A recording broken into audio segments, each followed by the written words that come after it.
Hello everyone, and this is my review for WWE Smackdown on November 29th, 2016. And, well, lo and behold, we had Survivor Series not even 2 weeks ago, and we're already on a go-home show to a pay-per-view because it's tables, ladders, and chairs on Sunday. So this is the go-home show towards, for Smackdown going into tables, ladders, and chairs.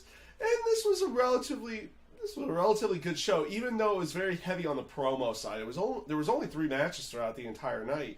You had Ziggler and Kalisto going up against Miz and Baron Corbin. That match ends in disqualification after Baron Corbin uses a chair on Kalisto.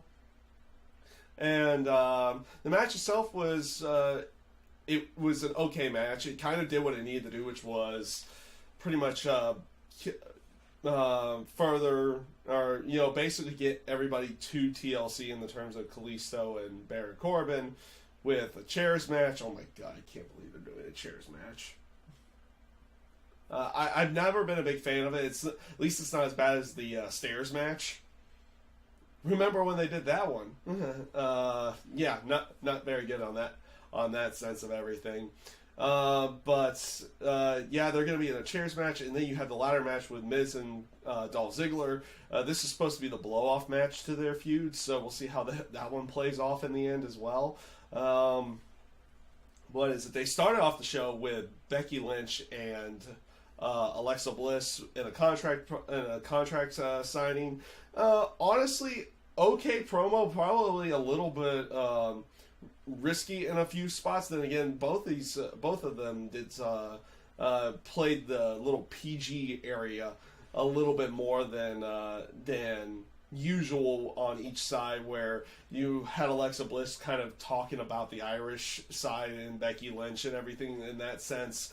This does eventually lead to a brawl between the two of them. Becky has the upper hand, then Alexa gets in, and it looked like Becky Lynch was going to try to drive Alexa Bliss to the table, but she reverses it and puts Becky through the table.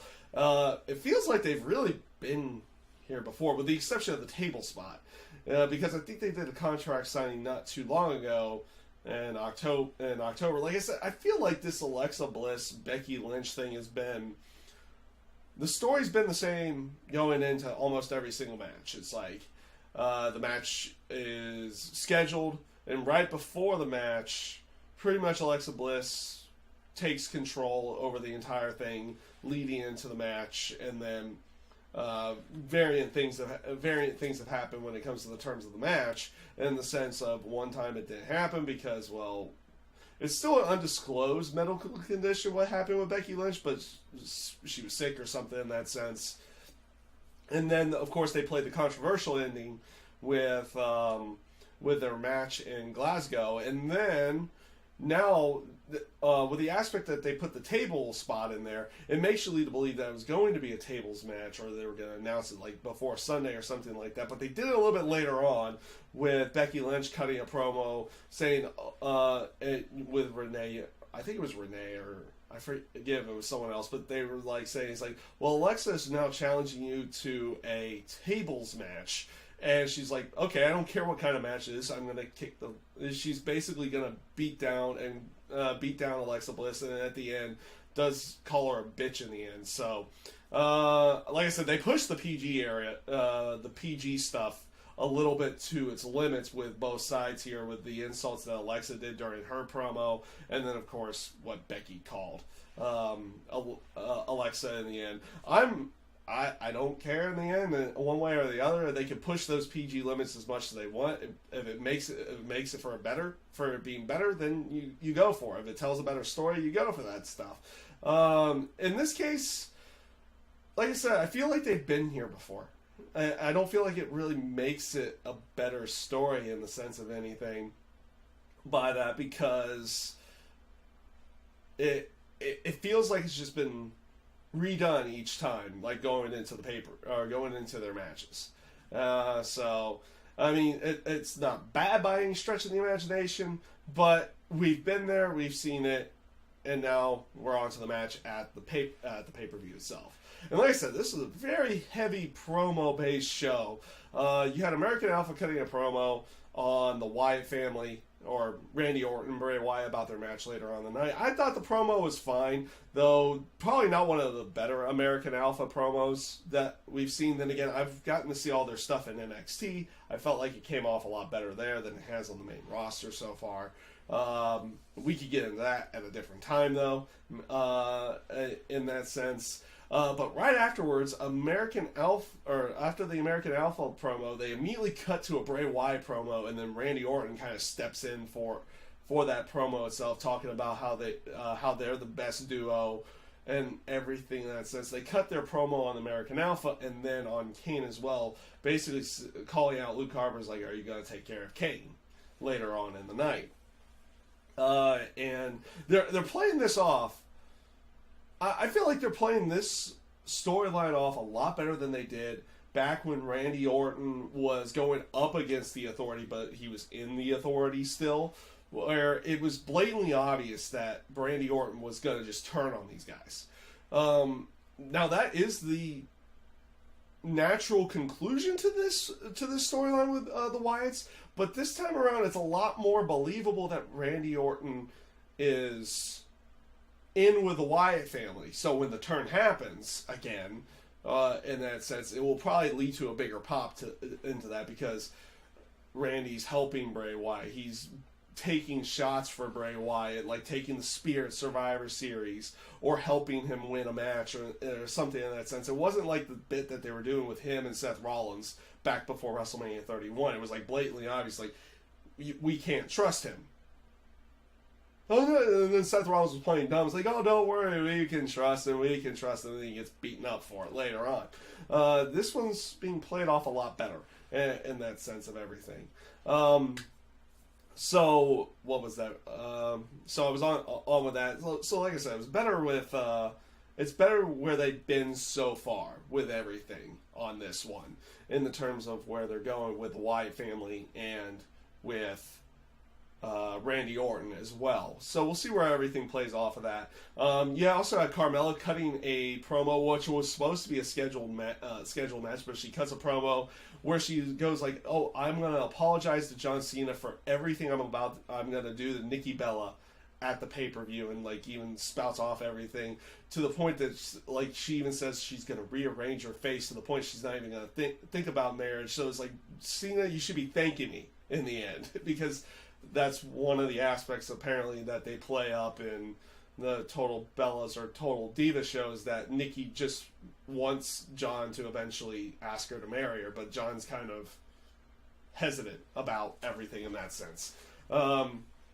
So they're playing up a little bit of that into their storyline. Nikki Bella eventually comes out there and chases off Carmella.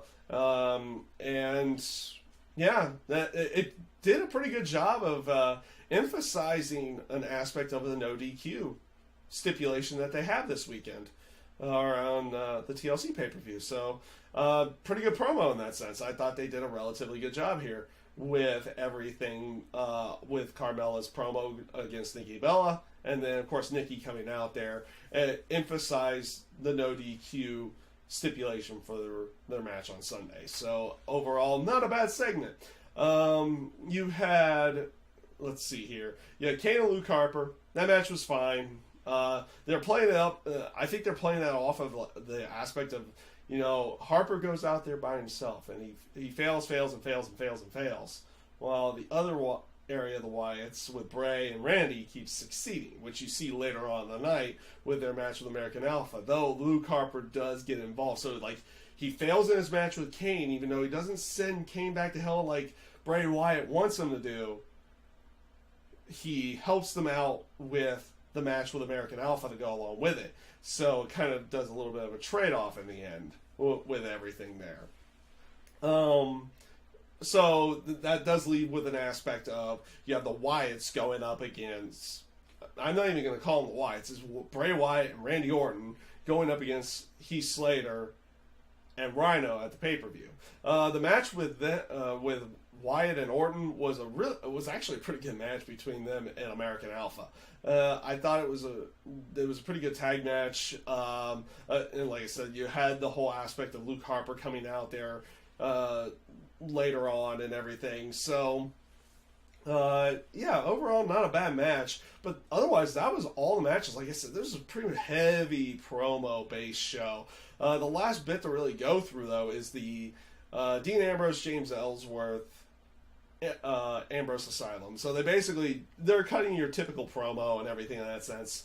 AJ Styles eventually does come out. I love the aspect of AJ finally pointing out to Ellsworth, like the only reason why Dean Ambrose is buddy with him is that he wants to use Ellsworth as this embarrassment tool towards AJ Styles. So maybe they're planting the seeds for a heel turn down the road there in that sense of everything. But eventually AJ Styles just completely snaps as towards the end of the promo. I like the aspect that when it was Styles and Ambrose's turn to promo, Ambrose got away from the joking and talking about what he was going to do at the TLC pay-per-view. Eventually, Styles lays out both men. He goes to town on James Ellsworth with a spot where like he throws him out of the ring, and you can tell this was one of the bad setups throughout the night. You could tell like Ellsworth was just like sliding down to where he get to a point where he was hanging off of the bottom rope by his feet. Down towards the ground, and then he gets drilled with a really hard chair shot, and then they did a Styles clash off of the stairs, which that looked a little bit dangerous to go along with it. But basically showing as a way of AJ kind of showing a more vicious side of everything. And then you have a backstage segment with Dean Ambrose, and they're loading James Ellsworth into the hospital. Like, you even have Dean even showing, it's like, oh, he has a little bit more compassion towards it. So you're making it even feel like a little bit more that maybe Dean's not trying to be buddy with the terms of embarrassing him. He actually kind of cares about Ellsworth a little bit to go along with it. And at the end of the night, when after the main event, you're having an interview with Heath Slater and Rhino, AJ Styles cuts in and he starts talking about how they're a joke, but he's not the joke and everything in that sense. And Dean Ambrose just attacks him, and that's how they go off the air. I thought this was a good way of going. Like I said, with pretty much the most of the show, it was very heavy promo because there's only the 3 matches. But this is a go-home show. Go-home shows are generally a little bit more promo heavy than they are action heavy, and I feel like they did a relatively good job going into the pay-per-view promo wise. So overall, in that sense, I feel like they succeeded with everything. There's nothing by any stretch of the imagination saying like this was a great show. You had such a great you had like great matches all over the place, good action, everything in that sense. No, they're telling the stories going into the pay-per-view, which, not gonna lie, was probably the better way of going in that sense of everything. So I feel like they succeeded in that sense. But I know how some people would probably be like, well, there wasn't enough action or anything in that sense for the show.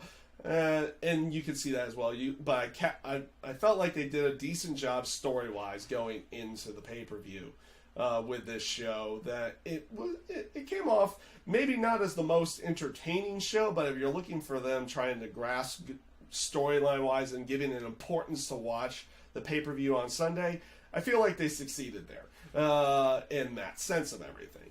So, with that being said, that's pretty much all I've got this week. I kind of did enjoy SmackDown this week with everything, even though it was very promo-heavy and there was not a lot of action to go along with it. I personally like more matches versus everything, but with that being said, a good story-based show is not a bad way of going to go about it either. So, with that being said, that is my review this week that is my review this week for WWE Smackdown. I thank you guys for watching, and I hope you have a great day.